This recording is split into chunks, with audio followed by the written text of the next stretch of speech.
In this video, I'll be showing you how you can use or unlock the Android's hidden developer tools.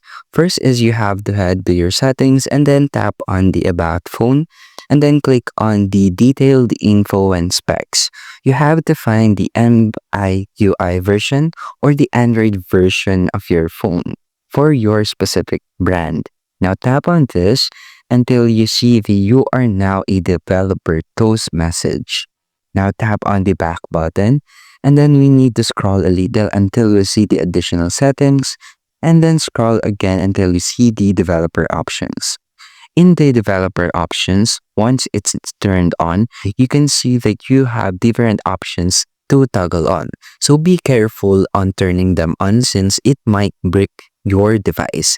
But for this video, I'll be showing you how you can boost the performance of your device with the use of developer option. So scroll until you see the window animation scale and set this to off.